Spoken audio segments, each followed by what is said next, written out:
Merhaba, bu hafta Hint mutfağının belki de en meşhur ekmeği olan nan ekmeği yapıyorum. Bildiğimiz ekmeklerden ne farkı var diye sorarsanız, pişiriliş tekniği sayesinde hem çıtır hem yumuşak olması diyebilirim. Geleneksel olarak tandırda pişiriliyor. Tandırı mutlaka duymuşsunuzdur. Henüz karşılaşmamış olanlar için tandır şu an görmekte olduğunuz tipteki fırınlara verilen genel isim. Evde tandırın verdiği etkiye yaklaşabilmek içinse kalın tabanlı çelik veya döküm bir tava kullanacağız. Mutlaka yapışan bir tava kullanmak gerek. Yapılışını gördüğünüzde sebebini anlayacaksınız.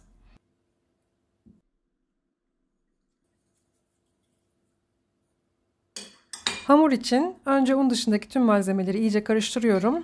Ardından kademeli olarak un ekleyerek yumuşak bir hamur yoğuruyorum.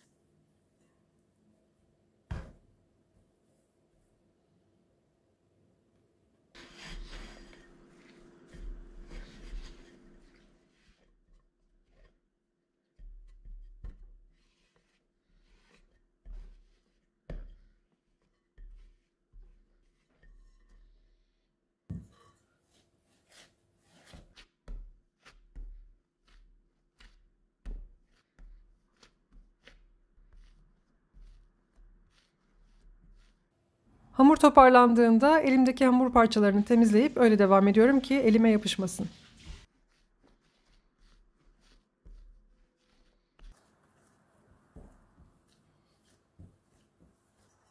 Yoğurma işleminden sonra en az yarım saat dinlenmeye bırakıyorum. Vaktiniz varsa 1-2 saat dinlendirebilirsiniz. Hatta buzdolabında birkaç gün saklayabilirsiniz.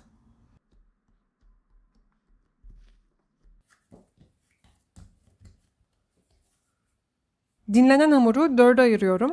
Ardından her parçayı tekrar 3'e bölerek toplam 12 adet mandalina büyüklüğünde bezeler elde ediyorum.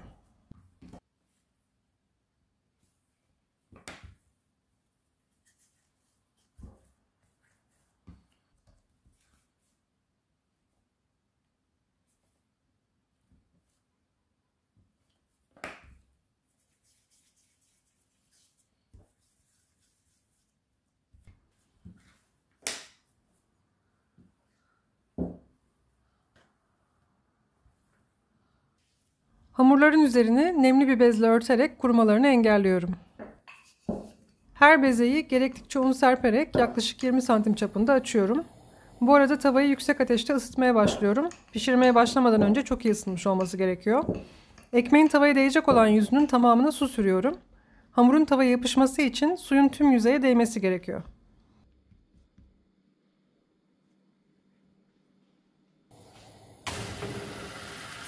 İlk ekmeği yaparken gerçek zamanlı görebilmeniz için videoyu kesmedim. Ekmeğin altının pişmesi yaklaşık 30-40 saniye sürüyor. Uygun pişme süresini ve tavayı ne zaman çevirmeniz gerektiğini birkaç denemeden sonra mutlaka hissedeceksiniz. Gördüğünüz gibi hamur tavaya değdiği andan itibaren baloncuklar oluşmaya başlıyor ve gittikçe büyüyorlar. Bir noktada büyüme hızları belirgin şekilde azalıyor. İşte o an büyük ihtimalle tavayı çevirmenin tam zamanı. Ekmeğin altı pişince tavayı ters çevirip ateşe tutuyorum. Böylece ekmeğin üstünde fırında pişmiş gibi hafif yanıklar oluşturmaya çalışıyoruz. Tabi ara sıra bakıp kontrol ediyorum. Bu işlem de yaklaşık 30 saniye sürüyor.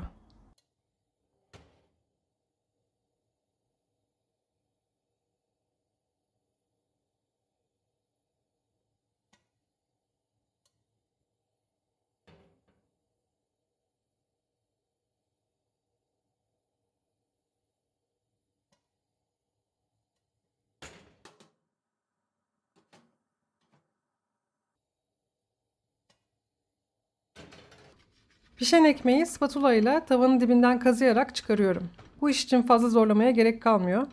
Spatulayı oluşan boşluklardan tavanın dibine dayayıp dikkatlice hareket ettirerek ekmeği tavadan alıyorum.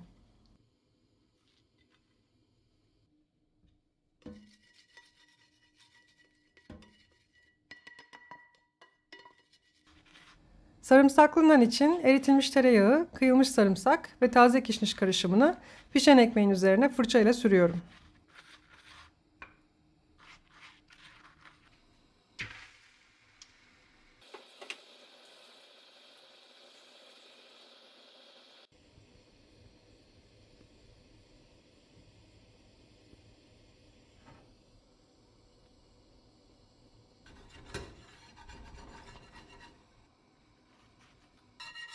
Bir sonraki ekmeği pişirmeye başlamadan önce tavada kalan unu ve ufak tefek parçaları kazıyarak havlu kağıtla kabaca siliyorum.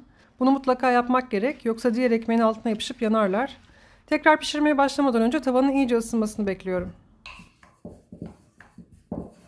Tek başıma yaptığım için ekmekleri dörderli gruplar halinde açıp pişirdim. 2 kişi yapılırsa bir yandan hamur açılırken diğer yandan pişirilerek tüm ekmekler hızlı bir şekilde hazırlanabilir.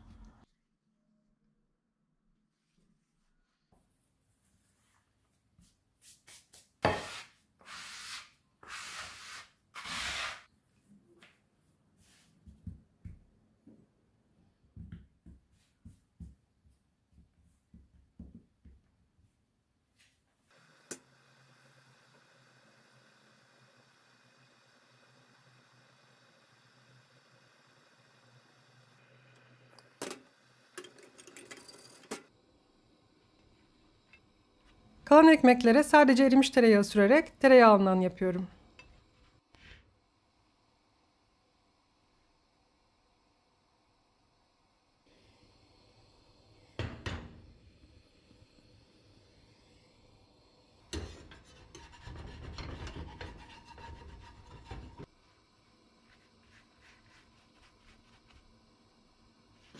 Pişen nanları size göstermeye çalışayım.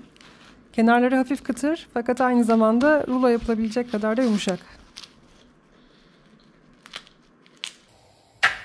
Son olarak karşılaşabileceğiniz 2 ufak aksilikten bahsetmek istiyorum ki başınıza gelirse önemli olmadığını bilin. Ekmeği tavaya alırken tek bir hamlede elimizden geldiğince düzgün bırakmaya çalışıyoruz. Çünkü tavaya değdikten sonra düzeltme şansımız yok. Bu örnekte gördüğünüz gibi çok da düzgün bırakamadım. Ama önemli değil, bu şekilde de gayet iyi pişiyor.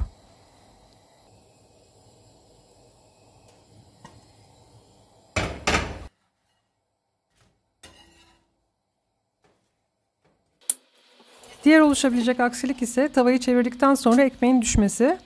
Böyle bir durumda ekmeği metal bir maşa yardımıyla direkt ateşin üzerine koyun. Sadece 1-2 saniye pişirin ve alın. Diğerlerinden hiçbir farkı olmuyor.